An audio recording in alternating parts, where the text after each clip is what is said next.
আমরা হুজুররা এই কথা বলি দিচ্ছি তো আমরা ভালো না, হুজুর তো অন্য আসবা না, আমি তো তোর ঘুষ খাই, এটা হুজুর কোন লাগে? হ্যাঁ, এটা হুজুর, এটা হুজুর কয় ট্যাঙ্কি মারের নিচের ওয়াজ করতে পারে না? আরে তুমি ঘুষ খেলে তাহলে কি হয়েছে? তাহলে এটা নম্বরও কম লাগে। কোথায় বই এটা তো বললো কি তাহলে আমরা গতি রাখছি। এটা আমার ইমানের দায়িত্ব।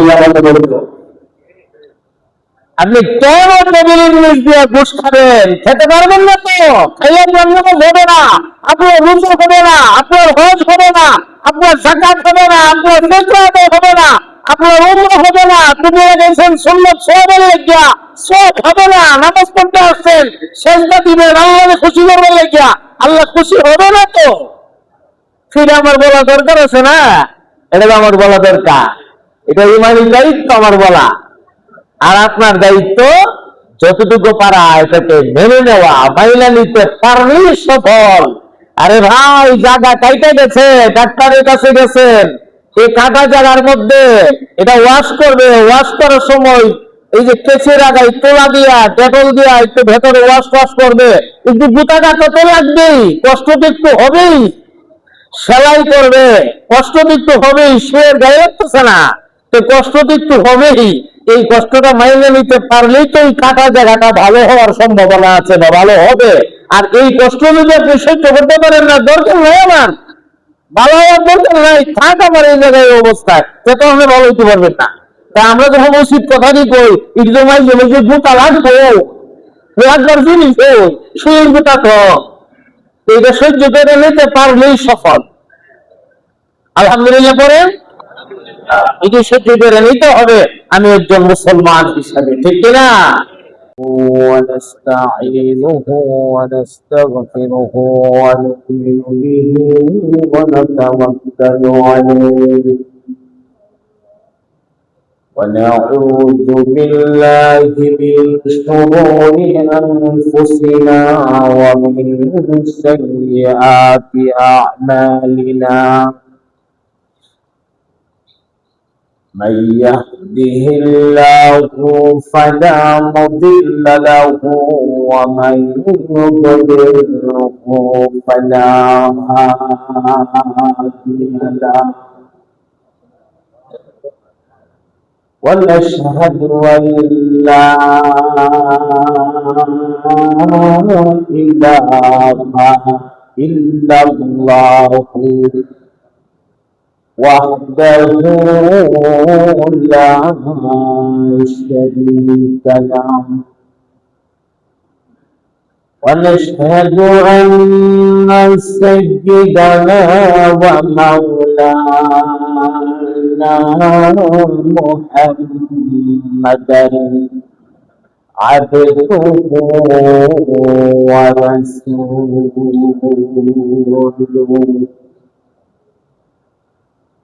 أما بعد فأعوذ بالله من الشيطان الرجيم. بسم الله الرحمن الرحيم.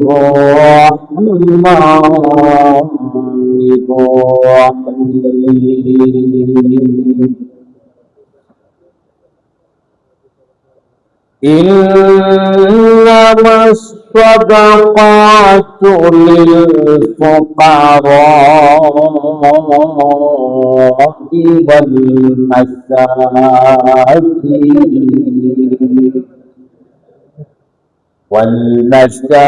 والمساكين والعاملين عليها والمؤلفة قلوبهم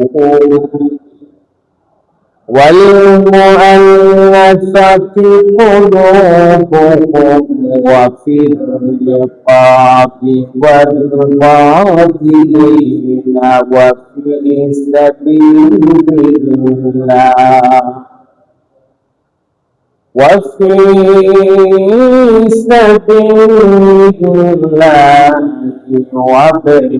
السبيل فريضة من الله والله عليم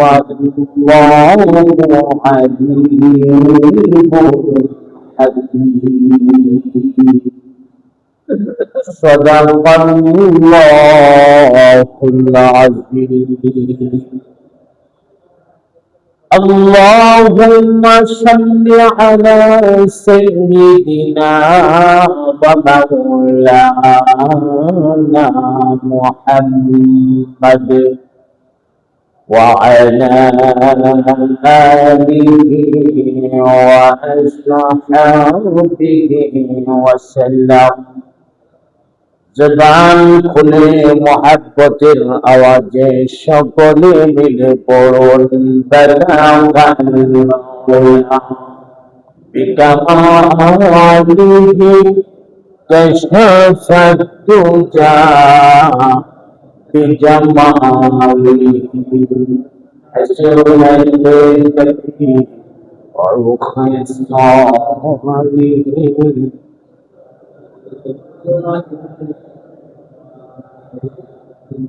زبان تابعت ترتفع جانبي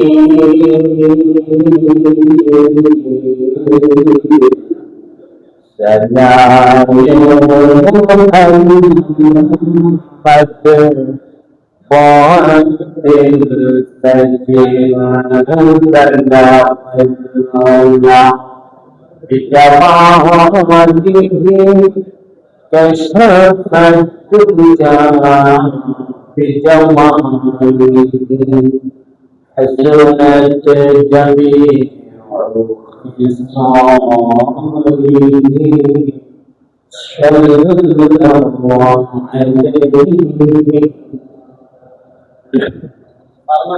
আলহামদুলিল্লাহ আল্লাহ রব্বুল ইজ্জতের দরবারে অসংখ্য অগণিত শুকর আর সুজুদ যে মহান মালিক পবিত্র মাহে রমাদানের আজকের জুমাতে আমাদেরকে শরীক হওয়ার তৌফিকটুকু এনায়েত করেছেন, সে মহান মালিকের দরবারে আমরা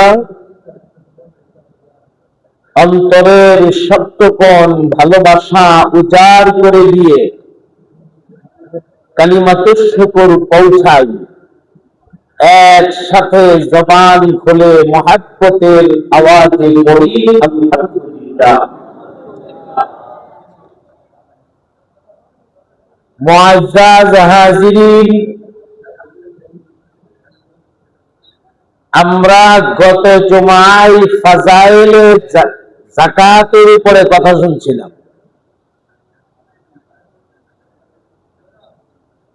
আলোচনা হয়েছিল যে আগামী জুমায় আমরা যাকাতের খাতগুলি নিয়ে আলোচনা করব। যাকাতের কয়টা খাত আছে এগুলি নিয়ে আমরা কথা বলবো। প্রথমে আমাদেরকে জানতে হবে যাকাত এটা শুধু ফরজ একটা ইবাদতই না, বরং এটা ইসলামের 5টা স্তম্ভের একটা স্তম্ভ। যেই খুঁটিগুলার উপরে ইসলামটা দাঁড়ায় রয়েছে, এই 5টা খুঁটির একটা খুঁটির নাম হচ্ছে যাকাত। বুনিয়াল ইসলামু আলা খামসিন শাহাদাতু আল্লা ইলাহা ইল্লাল্লাহ ওয়া আন্না মুহাম্মাদান আবদুহু ওয়া রাসূলুহু وإقام الصلاة وإيتاء الزكاة والحج والصوم رمضان 5টা স্তম্ভের মধ্যে 3 নম্বরে আল্লাহ যাকাতের কথাটা বয়ান করছে। আল্লাহ রাসূল যাকাতের কথাটা বয়ান করছেন। রাসূল পাকের হাদিসের মধ্যে এই কথা পরিষ্কার পাওয়া যায় যে তৃতীয় স্থানে আল্লাহর হাবিব যাকাতকে জায়গা দিয়েছেন। তাহলে বোঝা গেল সিরিয়ালের দিকে যদি লক্ষ্য করি এই স্তম্ভটা অনেক শক্তিশালী একটা স্তম্ভ। কিন্তু আফসোস, আমি যত সময় বলছি কিনা খেয়াল নাই, আমরা কিছু মানুষেরা যাকাত আদায় করি, যারা আদায় করি তারা নিয়ম মাফিক করি না, মালের পুরাপুরি হিসাব না করেই আন্দাজ কইরা এত কিছু দিয়ে বলাই। অথচ আপনার সবগুলো মাল নেশাব পরিমাণে মাল যা আছে, যদি আপনার নেশাব পরিমাণে মাল থাইকা থাকে, এরপরে আপনি হিসাব করে যত মাল আপনার আছে সব মালগুলি হিসাব করে সেনা এর 40 ভাগের 1 ভাগ, এটা একটা গরিবের হক। বা যাকাতের যে 8টা খাত আছে, ওই 8টা খাতে আপনি পৌঁছায় দেওয়া, এটা আপনার দায়িত্ব। এই হকটা আর আপনার না, এটা আপনি পৌঁছায় দিতে হবে। এটা মাল থেকে আলাদা করে ফেলতে হবে, তবে আপনার মালটা পবিত্র হবে। এটা হলো আমাদের যাকাত দেওয়ার এক ভুল। হিসাব নিকাশ করি না, আন্দাজ করে দিয়ে বলে।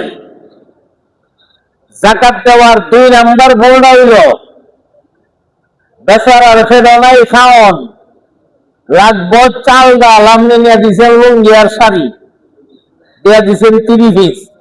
বেচারাকে 30 পিস খাইব আর লুঙ্গি শাড়ি খাইব?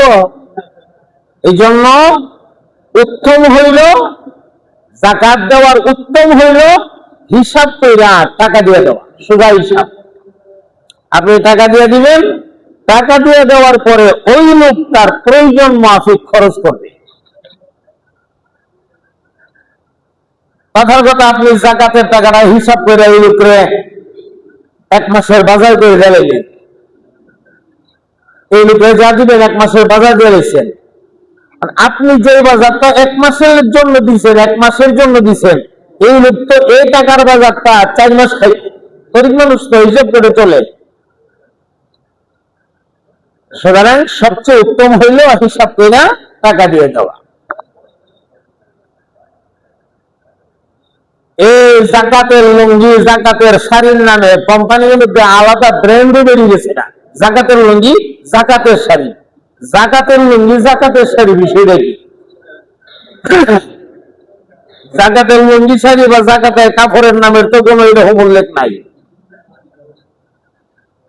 এই জন্য যাকাত আমাদেরকে সঠিকভাবে আদায় করতে হবে।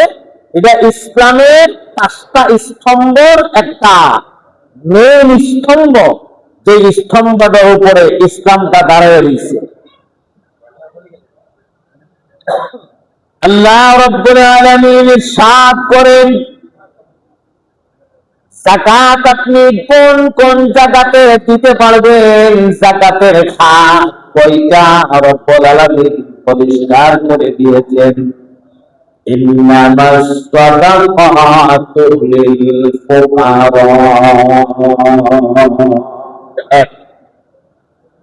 ওয়াল মাসাকিন, 2 والعاملين عليها، 3 والمؤلفة قلوبهم، 4 وفي الرقاب،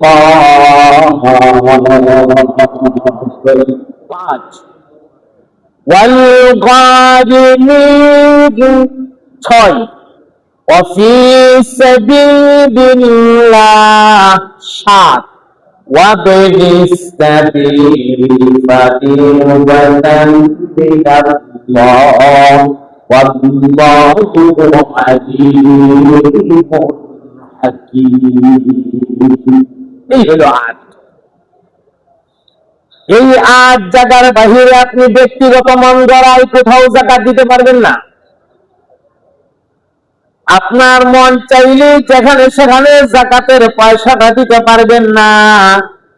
কাকে কাকে যাকাত দেওয়া লাগবে আল্লাহ রাব্বুল আলামিন এটা নির্ধারণ করে দিয়েছেন। এক তো যাকাত কে দেওয়া লাগবে এটা তো নির্ধারণ করা আছে, আবার যাকাতটা কাকে দিবে সেটা নির্ধারণ করা আছে। তাহলে যাকাতের 8টা খাত, ওই 8 খাতের মধ্যে আমরা যাকাতকে প্রদান করা লাগবে। 8 খাতের প্রথম নাম্বার খাতটা হলো আল্লাহ রাব্বুল আলামিন বলেন তোমার যাকাতের পয়সাটা পাবে 1 নাম্বার ফুকারা, যারা ফুকারা। ফকির 2 নম্বরে আসছে মিসকিন। এই দুইটা শব্দ কাছাকাছি, এই জন্য আমি দুটো একসাথে বলে বাড়াইতেছি, পার্থক্যটা বোঝাইবার লাগে। ফুকারা 1 নম্বর হলো ফকিররা পাবে, 2 নম্বর হলো মিসকিনরা পাবে। আমরা তো অনেক সময় একসাথে বইলা পালাই ফকির মিসকিন দান করা দরকার। ফকির আর মিসকিন আমরা এক জিনিস মনে করি না। আল্লাহ রাব্বুল আলামিন বোঝায় দিয়েছেন ফকির এক জিনিস আর মিসকিন আর এক জিনিস, দুটো এক জিনিস না। ফকির বলা হয় এমন ব্যক্তিটাকে যার মোটামুটি চলার মতো, ধরেন বাড়ি আছে, একটা ছোট ঘর আছে, খাবার দাবার মোটামুটি মোটামুটি একেবারে নরমাল খাবার দাবার খাইতে পারে, কোনদিন খাইতে পারে, কোনদিন পারেও না, কোনদিন ইনকাম আছে, কোনদিন ইনকাম নাই, আবার ইনকামের উপযুক্ত কোনো মানুষ ঘরের ভেতরে নাই। এমন ফ্যামিলিকে বলা হয় ফকির। এরা আত্মমর্যাদার কারণে, এরা নিজেদের সম্মানকে রক্ষা করার কারণে, বা প্রতিটা মানুষের ভেতরে একটা আত্মমর্যাদা আছে, ওই নিজের আত্মমর্যাদাকে রক্ষা করার জন্য বেচারা এসে হাত পাততে পারে না, আপনার কাছে চাইতে পারে না। কেমনে চাইতে পারিও আছে, বড় আছে, হয়তো রুজি রোজগারের মানুষ নাই, কিন্তু ঠিকভাবে খাবার দাবার খাইতেও পারে না, কিন্তু ফেতরা কেমনে চায়, যাকাত কেমনে চায়, এটা মনের মধ্যে লাগে। আপনার দায়িত্ব হলো এই লোকটারে আল্লাহ ফুকারা বলছেন, এটা ফকির। আপনার দায়িত্ব হইল এই লোকটার ঘরের মধ্যে আপনার যাকাত আর ফিতরার পয়সাটা পৌঁছে দেওয়া, এটা আপনার দায়িত্ব। সে আইসা যেন চায়া নিতে না হয়, আপনি দিয়ে দেওয়া। সে চাইতে আসতে পারবে না, তো সে বিপদে আছে। আর মিসকিন বলা হয় এমন ব্যক্তিকে যার কিছুই নাই, বাড়িও নাই, ঘরও নাই, ভিটামাটি বলতে কিচ্ছু নাই। এই মানুষটার বলা হয় মিসকিন, যার এক বেলার খাবার খাওয়ার পরে সামনের বেলার খাবার বেচারার নাই, ব্যবস্থাও নাই, এমন লোকটার বলা হয় মিসকিন।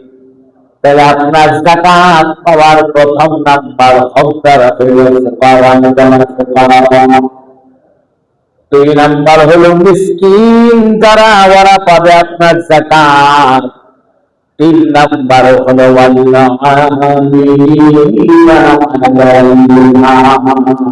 এগুলোর ভিতরে অনেক বিশ্লেষণ আছে, আমি শুধু মূল কথাগুলি শোনাই দিতে, সময় তো সীমিত।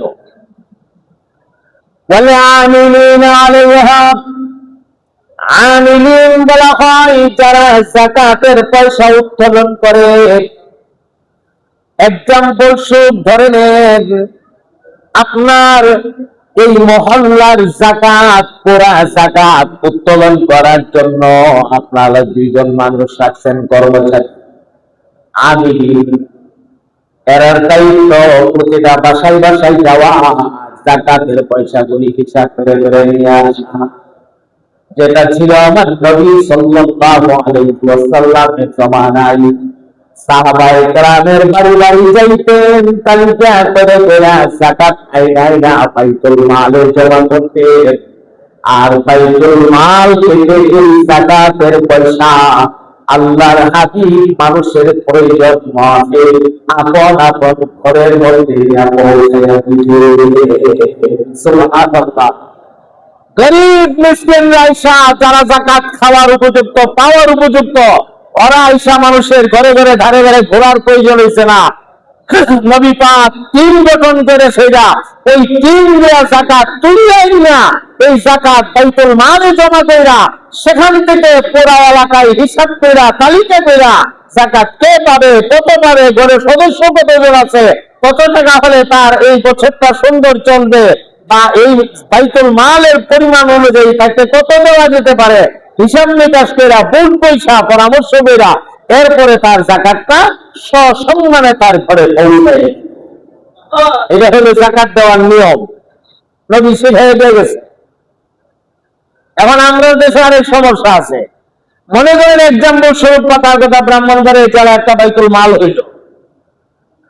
এই বাইতুল মালের প্রেসিডেন্ট আপনাদের কাউকে বানাইলাম না, এটা আমি হইলাম। কারণ আমাদেরকে বানাইয়া মেসালটা দিতে গেলে আবার দেখাই না, ধরেন আমি হইলাম।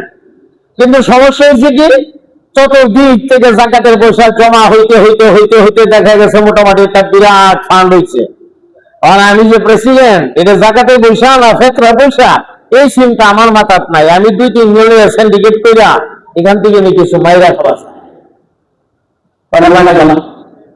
এখান থেকে নিয়ে কিছু মাইরা খাওয়া যায়, এই দান্দা শুরু হয়ে দিব। তো বাইতুল মাল করেও তো শান্তি নাই, কারণ আমরা এমন এক অবস্থা, আপনি যাকাতের চিন্তা তো পরের কথা, খালগড়ের বসে খাইয়ালা, এরপরে বিধবা ভাতা খাইয়ালা।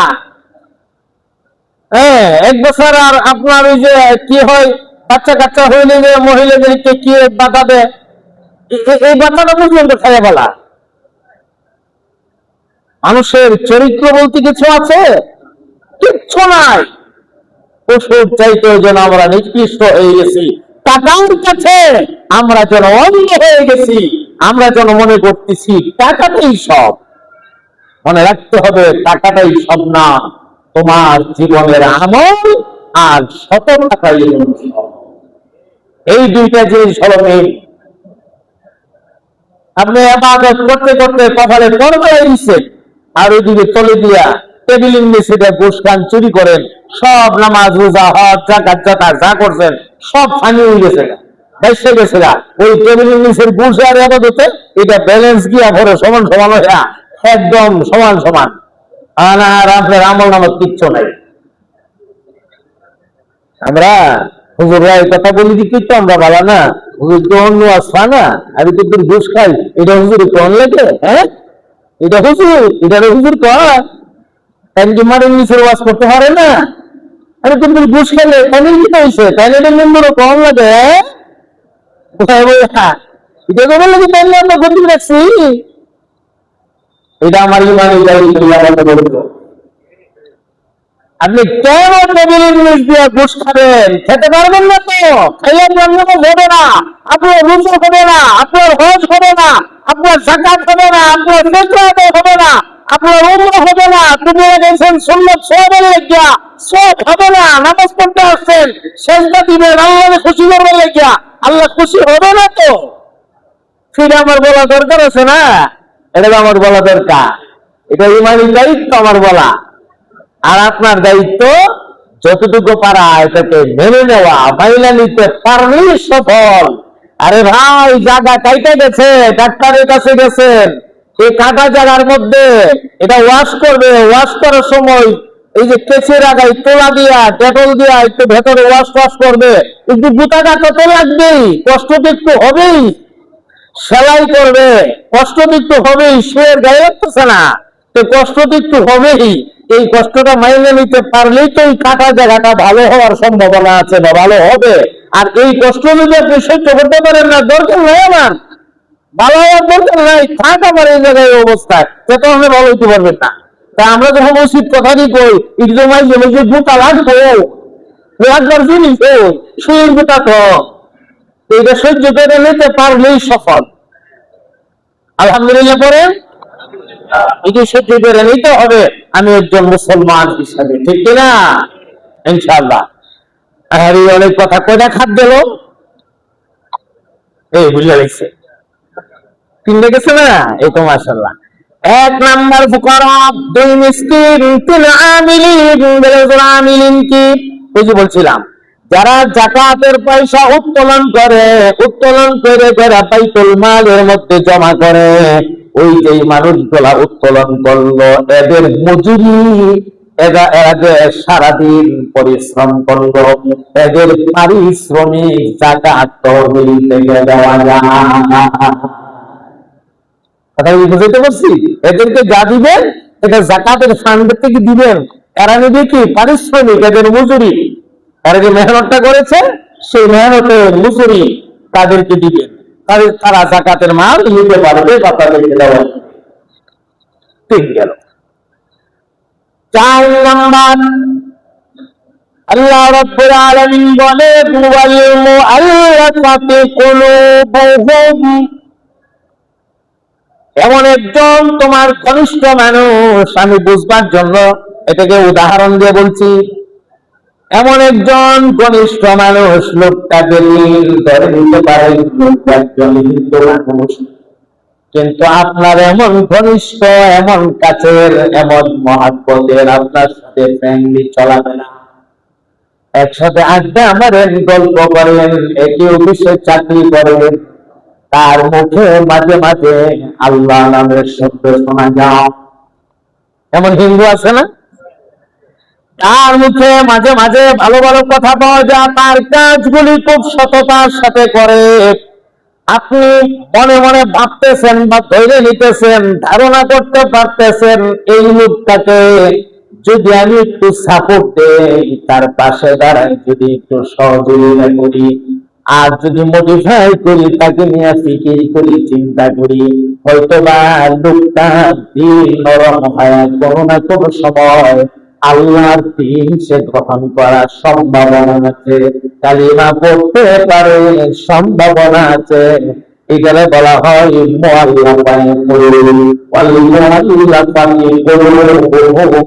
তার কলমটা পরিবর্তন আসার সম্ভাবনা আছে। যদি এমন বুঝেন, এমন লোকের যাকাত দেওয়া যায়, এই লোকটা যদি যাকাতের টাকা পায়, সে বুঝবে না যাকাত পাইল নাকি পাইল, লোকটা বুঝবে ইসলাম ধর্মটা বড় সুন্দর ধর্ম। ইসলাম ধর্মের ধনীরা গরিবে রমজান মাসে যাকাতের টাকাগুলি দিয়া দিয়া সহযোগিতা করা লাগে। লোকটা যদি এই কথা বুঝানে, আর বুঝা নিয়ে হইতো লোকটা কালিমাও পড়ে নিতে পারে, এই কারণে এমন লোকরা যাকাত দেওয়া যায়। তারা কি বুঝাইতে পারছি? মোটামুটি একটু বুঝাইবার চেষ্টা করছি। এরকম অনেক লোক থাকে, আমার জানা মতে এমন লোক, ফ্রেন্ডলি চলাফেরা করছে মুসলমানের সাথে, বন্ধুত্ব নিয়ে চলাফেরা করছে, বেচারা এমন আচার আচরণ ব্যবহার সবকিছু এমন দেখাইছে। আমার এলাকাতে এমন ঘটনা আছে, শেষ পর্যন্ত আল্লাহ রহমতে ওই ছেলেটা কালিমা পড়া মুসলমান। এমন আমার জানা মতে এমন ঘটনা আছে, একাধিক ঘটনা আমি জানি, আপনারাও হয়তো এমন দেখছেন বা শুনছেন। তাহলে যাকাতের খাত গেল 4টা। 5 নাম্বার, যাকাত প্রদান করার 5 নাম্বার জায়গাটা হলো রিকাব। রিকাব বলা হয় দাসকে আজাদ করে দেওয়া, গোলামকে আজাদ করে দেওয়া। একটা মানুষ খুব কষ্টে আছে, আরেকজনের গোলামি করে, উপযুক্ত পয়সা দেওয়া তাকে গোলামি থেকে আজাদ করে দিলেন। এই গরিব মানুষটাকে, গোলামটাকে, এই দাসটাকে আজাদ করে আনার জন্য আপনার যাকাতের টাকা এই ব্যক্তিকে দিতে পারবেন, দিয়া তাকে আজাদ করে দিতে পারবেন। এমন অনেক মানুষকে আমার নবী সাল্লাল্লাহু আলাইহি ওয়াসাল্লাম আযাব করেছেন। মুহাব্বতের আওয়াজ দিয়া কন্যা সুবহানাল্লাহ। তবে নবী পাক শুধুই যে যাকাত তহবিল থেকে আযাব করছেন এমন না, নিজের ময়দানে চান্দা উঠায়া টাকা উঠায়া আল্লাহর নবী উম্মতের মহাব্বতের কারণে আযাব করে নিয়ে আসছেন অনেক গোলামকে। হযরত বেলাল হাবশী রাদিয়াল্লাহু তাআলা আনহুকে আমার নবী পাক আযাব করে নিয়ে আসছিলেন, ইতিহাস তো মুছে যায় না। হযরত সালমান ফারসী রাদিয়াল্লাহু তাআলা আনহুর উপরে মালিক অনেক অত্যাচার করতেন, জুলুম করতেন, নির্যাতন করতেন। আমার নবী পাক সালমানের মালিকের শর্ত পূরণ করে দিয়া আল্লাহ নবী মালিকের চাওয়া পাওয়া যা আছে সব দিয়া সালমানকে আমার নবী আযাদ করেছিলেন, মুক্ত করে দিয়েছিলেন। নবীর চরিত্র আর মুজিজা আছে অনেক লম্বা ঘটনা, সব থেকে শেষ পর্যন্ত সালমানের মালিক পর্যন্ত সালমান হয়ে গেছে। এটা অনেক লম্বা ইতিহাস আছে। গেল কয়টা ভাই মনে আছে তো? 5টা গেছে না তাইলে, আর এই সামনে রয়েছে বাকিটা বলে বেলে ফেলাই। 6 নম্বর হলো আল গারিমিন। গারিমিনদেরকে যাকাত দিতে পারবেন আপনি।